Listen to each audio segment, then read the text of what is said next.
In this lecture, I'll be discussing social inequality and its implications for individuals in uniquely situated positions within society. When we consider social inequality, it's important to keep in mind that today, contemporary nation-states are socially stratified, and this is a consequence of the inequality of political authority. These inequalities manifest themselves in multiple forms, including gender, class, caste, race, ethnicity, and nationality.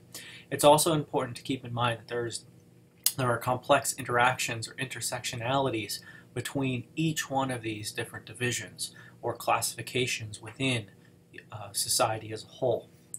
It's also important to keep in mind that these categories are cultural inventions, some of which have existed for a very long time, such as gender, class, and caste, or have emerged relatively recently with a so-called age of expansion, exploration, or colonial conquest in the contact between the so-called Old World and New World that we talked about in the context of the section on social complexity. These more recent manifestations include race, ethnicity, and nationality to explain and justify differences between individuals. And we'll see how this has very dramatic impacts in terms of power or transformative capacity that we discussed in the context of political anthropology as we go through many of the sections continuing in this class. Anthropologists are concerned with how these categories should be defined and if such definitions are applicable cross-culturally. So why does this matter in the context of world problems? Inequality, it has many ramifications in terms of everyday life opportunities and chances for individuals. And Paul Farmer talks about this in the context of Haiti. This is from Goultong's work in the late 1960s on the idea of structural violence. It's violence that results from the way that political and economic forces will structure risk for various forms of suffering within a population along the lines of social inequality. So Farmer looks at structural violence in Haitian society. He looks at this from a medical anthropology perspective. He notes that the forms of structural violence include things like infectious and parasitic diseases, extreme suffering such as hunger, torture, as well as rape. This is structural because violence is directed at these Haitians due to their unequal positions in society itself along lines of gender and race, for example. He gives a couple of examples of Sefi, a poor young woman who entered into a relationship with a soldier, which was considered a step up socially. However, due to the promiscuity of the soldier, she ended up contracting AIDS. For Chuchu, a male, he made a remark that was interpreted as being criticism of those in ruling power, and the result here was massive torture of the individual. According to Farmer, the agency of Sefi and Chuchu was curbed at every turn. Their unequal positions greatly increased the likelihood that they would be subjected to suffering as well as death. And so this goes to the notion of the discussion that we had earlier in the context of politics and economics about the notion of free will versus structure within society and how much free will do individuals truly have. And for Farmer and others, the position that individuals occupy in society would be in large part determinative of the potential outcomes and opportunities for said individual. So we'll talk about some of these aspects of social inequality in turn. First, gender. In the 1970s, feminist anthropologists asked the question, was male dominance a feature of all societies? Ortner, in 1974, created this notion of a binary as an intellectual construct, noting that female was to male as nature is to culture. That is, women were considered to be closer to nature because they gave birth and raised their offspring.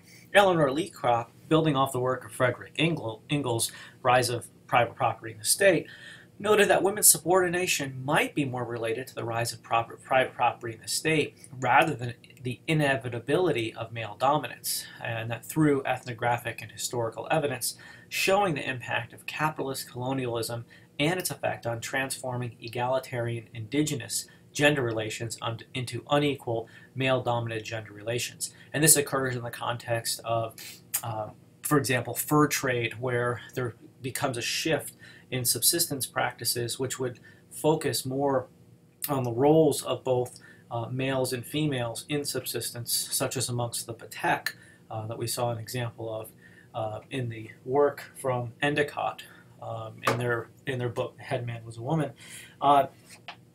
Here you have relatively egalitarian societies that could potentially be transformed with market interventions overall, favoring the production of one good and one gender, typically males who are engaged in the production of one good.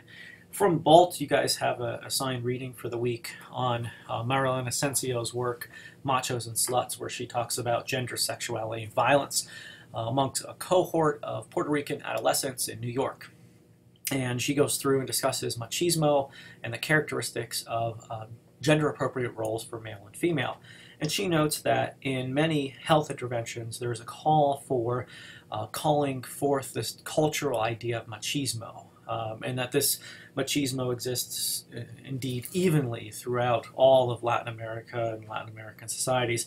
However, many scholars have pointed out many flaws with this notion of the universal existence of machismo, and it's been heavily critiqued within academic work.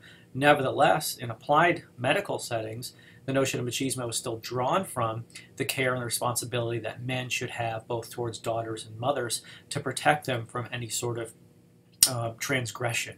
And so this is looked at in the health context as well. Now, what Asensio does is she looks at the implications for machismo and male pattern behavior and what that means for females as a whole. And she notes that this trade-off is not really a good idea in terms of framing women as rather passive and indeed as objects, as males would typically perceive them under this under a regime of machismo outside of familial relations of sister or mother.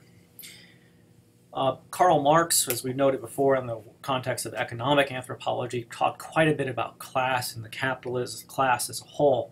Class can be considered a ranked group within a hierarchically stratified society whose membership is defined primarily in terms of wealth, occupation, or other economic criteria. European social sciences classified social class dating back to the Middle Ages and the French and Industrial Revolutions, where you had attempts to break the system and equalize access to wealth. Probably most notably amongst these was Karl Marx, along with Friedrich Engels in the Communist Manifesto. Marx thought that classes and unequal relations are determined by relationships to the means of production, the capitalist mode of production, which requires industrial entrepreneurs and industrial working class, where of course the working class are required to sell their labor in order to survive. And so Marx and Engels called for a social revolution to create class consciousness, which would oust the capitalist class overall. In contemporary society today, we see that class consciousness is hampered by institutions of clientage, which are institutions linking individuals from upper and lower levels of society, making power relations between individuals and not groups. And so we see examples from Latin America, where you have ritual co-parenthood allows for economic relief of low-status people and political support for higher status people. In the United States, of course, there's this notion of the American dream, where social classes are defined by income and upward social mobility is possible. In the context of Hindu castes, these are supported by a system shaped by religious beliefs as a part of the social order as a whole. And so there's these narratives within the United States of this notion of the American dream. You can see some of the images here from early on, and still President Obama talking about reclaiming the American dream, reimagining America, and getting back to things that are very American, this notion of the American dream. Castes are ranked groups within a hierarchically stratified society that is closed, which prohibits individuals to move from one caste to another. They are a stratification system, probably the most typically noted is in India, but we also see examples in Japan and Rwanda as well as other locations throughout the globe. Classes or castes are endogamous, based on occupational groupings, or based on ruling elites who believe they are above others. Race is a human population category whose boundaries allegedly will correspond to distinct sets of biological attributes. The concept of race has roots dating back to European colonial activities in the Americas and the African slave trade of the 15th century. Theories regarding divisions of humans into races are defined by phenotypic appearance, based on genotype as well as norm of reaction in the environment, and common features that are believed to be shared by all of those within a specific race, such as language or intelligence. Racism is based on this notion of imagined communities from Benedict Anderson, as there are no major biological discontinuities, within the human species. Rather, we see the intergradation of clines. Racism is the systematic oppression of one or more socially defined races by another socially defined race that is justified in terms of the supposed inherent biological superiority of the rulers and the supposed inherent biological inferiority of those that they rule. Race is culturally constructed, and it's developed to describe a particular reality, and that there are multiple understandings of whiteness or class differences which exists in cross-cultural contexts, such as the U.S. South, the notion of white trash, or in South Africa. You also have multiple understandings of blackness in Haiti, as well as increasingly in the United States, where we see increases in complications of historic divides of racism. In some contexts, we see that race is not a stable category, and this is based on Lancaster's work in Nicaragua, where he studied mestizo populations and indigenous mosquitoes and African Caribbean minorities of the Atlantic coast. And he found that the mestizos see these groups as backward, inferior, and dangerous. And the notion of colorism came about here. And colorism in Nicaragua is based upon 3 color classifications: a phenotypic system, a polite system, and a pejorative system. Whiteness is seen as a desired quality, and it's situational depending on who is present. Thus, attempts at racial solidarity are difficult in this context because one does not want to define oneself for once and all time as a member of a specific race, but rather it's situational. Ethnicity is a principle of social classification used to create groups based on selected cultural features such as language, religion, and dress. Therefore, ethnicity and race are fundamentally different. The struggle with ethnicity revolves around the idea of self-ascription versus other ascription. Self-ascription would be those insiders or members of a particular ethnicity defining their own identity in terms of things like language, religion, or dress, versus other ascription where outsiders define identities for individuals. And so this is a fundamental notion of power. Ethnicity certainly ties into notions of different ethnic groups, and as was mentioned earlier in class, much of Africa has historically been divided up amongst European colonial powers across ethnic lines, and many times having disastrous impacts in the post-colonial era, as you see fighting between various ethnic groups who struggle for control of the state as a whole. When dominant ethnic groups stress their cultural superiority, perhaps in protecting privilege from subordinate groups, ethnicity can become racialized. So you see racialized groups in the United States, including class stereotypes historically amongst the Irish, Jews, as well as Italians. This, however, can be reversed depending on the situation. The Irish in the United States became less stigmatized or less marked, though it is argued that they were successful in this because they accepted the racialization of African Americans as a whole. In terms of nationality and nation, a nation is a group of people who believe they share the same history, culture, language, and even physical substance. And nation states are these ideal political unities where national identity and political territory coincide. And so there's this notion of nation building, this attempt to ferment nationality of individuals, and we see this with a long history and complicated history between England and Ireland as Ireland struggles for independence from England. In terms of transformist hegemony, nationalist programs to define nationality in order to preserve the cultural domination of the ruling group while including enough of the features from the subordinate group to ensure their loyalty.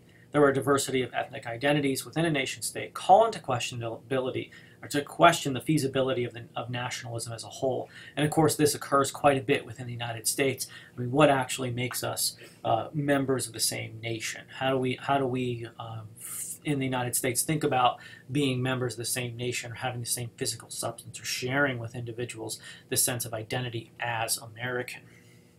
Nationalism also ties into attempts to reclaim identity in the context of states. So the idea of nationality and states are not necessarily politically coinciding. Historically, we see with Australian nationalism, Aborigines who were denied citizenship and claims to land under the legal notion of terra nullius, the idea of ownership, can only be recognized if there were specific interventions on the land, such as agriculture, and to Europeans who saw many indigenous populations throughout the globe, when they first came to these areas, they didn't actually see any evidence of civilization or progress or indeed ownership of land.